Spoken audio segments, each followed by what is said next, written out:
एक तरफ तेहरान पे मिसाइल्स गिर रही हैं, दूसरी तरफ पेट्रोल के प्राइसेस बढ़ रहे हैं और तीसरी तरफ आपकी जेब खाली हो रही है। ये सिर्फ एक वॉर नहीं है, ये आपकी जिंदगी पे डायरेक्ट अटैक है। चलिए आज ईरान की वॉर को इन डिटेल समझते हैं, जिसको चलते हुए कई हफ्ते हो गए। यूएस और इसराइल ने ईरान पे एयर स्ट्राइक शुरू किए, जिसके जवाब में ईरान ने भी 200 से ज्यादा मिसाइल्स दागी। उसने सऊदी अरेबिया, कतर, दुबई और मिडिल ईस्ट के कई देशों में हमले किए और इन सब के बीच ईरान ने स्ट्रेट ऑफ हॉर्मूज, जो दुनिया का सबसे इंपॉर्टेंट ऑयल रूट है, उसको बंद कर दिया। इसी रूट से दुनिया का 20% क्रूड ऑयल गुजरता है। इसके बंद होने से दुनिया पे क्रूड ऑयल का रिस्क आ गया है और अब पेट्रोल डॉलर 140 के पार जा सकते हैं। और इंडिया, हम दुनिया के टॉप 3 ऑयल इंपोर्टर्स में से एक है। अब ये वॉर सिर्फ वहां नहीं चल रही है, ये आपके घर तक भी आ चुकी है। चलिए अब इस वॉर के बैकग्राउंड को समझते हैं, क्योंकि बिना कॉन्टेक्स्ट के पिक्चर अधूरी लगती है। ईरान और इसराइल की दुश्मनी डिकेड्स पुरानी है। ईरान का nuclear program, proxy wars in Gaza, Lebanon, Yemen, ये दुश्मनी कभी खत्म ही नहीं हुई। लेकिन मार्च 2026 में ये चीज़ें डायरेक्टली मिलिट्री लेवल तक आ गई। इसराइल ने operation roar of lion launch किया, कई सारे ईरानियन टारगेट्स हिट किए गए और तेहरान पे काला धुआं छा गया। अब इस वॉर में ट्रंप ने एंट्री ली। यूएस ने ईरान के खर्ग आइसलैंड पे अटैक किया। यह ईरान का most critical oil export terminal है। सोचिए कोई अगर आपके घर का मेन गेट तोड़ दे तो आप अंदर कैसे जाओगे। ईरान ने रिटेलिएट किया, इसराइल और गल्फ कंट्रीज में मिसाइल्स और ड्रोन से हमले किए। और ट्रंप का जवाब, उन्होंने डिमांड किया अनकंडीशनल सरेंडर का। ये word unconditional surrender last time world war 2 में यूज हुआ था। इसका मतलब वॉर जल्दी खत्म होने वाली नहीं है।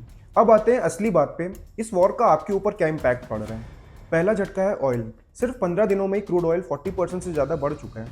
अभी अप्रॉक्सीमेटली क्रूड ऑयल का प्राइस $100 पर बैरल चल रहा है, बट अगर ये हॉर्मूज बंद रहा तो यह 140, 150 या $200 पर बैरल तक भी जा सकता है। इंडिया हर रोज अप्रॉक्स 5 मिलियन बैरल का इंपोर्ट करता है और एक रिसर्च के अकॉर्डिंग अगर क्रूड ऑयल का प्राइस $10 बढ़ता है तो हम इंडियंस पे अप्रॉक्स 3500 रुपीज़ का एनुअल एक्स्ट्रा बर्डन आता है। पेट्रोल, डीजल, एलपीजी सब कुछ महंगा होगा, क्योंकि जब फ्यूल महंगा होता है तो हर एक चीज़ महंगी होती है, आपकी सब्जियों से लेके आपकी फ्लाइट्स की टिकट तक। इंडियन गवर्नमेंट ने कहा है हमारे पास 60+ डेज से ज़्यादा का क्रूड ऑयल का स्टॉक है, रशिया से सस्ता ऑयल आ रहा है, इसलिए पेट्रोल पंप पे कोई लंबी लंबी लाइनें नहीं देखी गई हैं और कोई भी पैनिक बाइंग नहीं हो रही है। तो शॉर्ट टर्म में ये कोई क्राइसिस नहीं है, बट अगर ये वॉर महीने भर चली तो ये पिक्चर बदल सकती है। दूसरा झटका है स्टॉक मार्केट। एक हफ्ते में ही इंडियन इन्वेस्टर्स की लगभग 9.7 लाख करोड़ की वैल्यू डूब चुकी है। S&P 500 भी प्रेशर में है। वॉलेटिलिटी इंडेक्स यानी विक्स 33% के ऊपर है। इसका मतलब मार्केट बहुत डरा हुआ है। गोल्ड रैली कर रहा है, क्योंकि गोल्ड एक सेफ हेवन है और ऐसी वॉर लाइक सिचुएशंस में गोल्ड की डिमांड बढ़ जाती है। 1973 के बाद ये गोल्ड की सबसे लंबी रैली स्ट्रीक है। बिटकॉइन भी बहुत वॉलेटाइल है और प्रेशर में है। ऐसी वॉर लाइक सिचुएशंस में ऑलरेडी बहुत सा रिस्क है, इसलिए इन्वेस्टर्स बिटकॉइन जैसे रिस्की एसेट्स में इन्वेस्ट करने से बचते हैं। तीसरा झटका है ग्लोबल विनर्स और लूजर्स का। हर वॉर में कोई जीतता है, कोई हारता है, बट इस वॉर में ना तो ईरान जीतने जा रहा है, ना यूएस, ना इसराइल। इस वॉर के एक्चुअल विनर्स है रशिया, कनाडा और सऊदी अरेबिया और वो सारी कंट्रीज जो ऑयल एक्सपोर्ट करती है। रशिया पहले इंडिया और चाइना को डिस्काउंटेड प्राइस पे ऑयल बेचता था, बट इस वॉर के बाद से उसकी बार्गेनिंग पावर बढ़ चुकी है। इस वॉर में सबसे बड़े लूजर्स हैं इंडिया, चाइना, जापान और साउथ कोरिया, जो ऑयल के सबसे बड़े इंपोर्टर्स हैं। लेकिन ये स्टोरी यहीं खत्म नहीं होती है। अभी तक हमने जो देखा, oil shocks, market crash, India का एक्सपोजर और ग्लोबल विनर्स, बट इसके आगे जो मैं बताऊंगा वो आपके इन्वेस्टमेंट डिसीजन को डायरेक्टली इंपैक्ट करेगा। अगर आपको भी इस तरह का और डीप एनालिसिस चाहिए ग्लोबल पॉलिटिक्स, फाइनेंस और ग्लोबल इवेंट्स के बारे में, वो भी सिंपल शब्दों में, तो इस चैनल को अभी सब्सक्राइब करो और बेल आइकन प्रेस कर दो। चलिए यहाँ पे एक चीज़ समझते हैं जो रिटेल इन्वेस्टर्स को सबसे ज़्यादा कंफ्यूज करती है कि उन्हें ऑयल स्टॉक्स खरीदने चाहिए, बेचने चाहिए कि अभी वेट करना चाहिए। इसमें एक्सपर्ट्स क्या बोल रहे हैं। पहली बात तो पैनिक सेलिंग मत करो। और हिस्ट्री दिखाती है कि हर जियोपॉलिटिकल शॉक्स के बाद मार्केट रिकवर करता है, जैसे 9/11 के बाद, गल्फ वॉर के बाद और इवन कोविड के बाद भी। लेकिन रिकवरी में टाइम लग सकता है और डेली 2 से 3% का मार्केट स्विंग नॉर्मल है। और अगर आप डेली चार्ट देख के डिसीजन ले रहे हो तो वो बहुत डेंजरस हो सकता है। एक्सपर्ट्स ये भी बोलते हैं अगर आप बहुत ज़्यादा रिस्क भी ले सकते हो तो आपको मैक्सिमम 5 से 10% का एलोकेशन एनर्जी ETFs में होना चाहिए। नेक्स्ट चीज़ है गोल्ड में इन्वेस्ट कर सकते हो, डिफेंसिव स्टॉक्स ले सकते हो लाइक FMCG और फार्मा, बट सिक्लिकल स्टॉक से दूर रहना चाहिए like auto and real estate. Leverage cut करना चाहिए।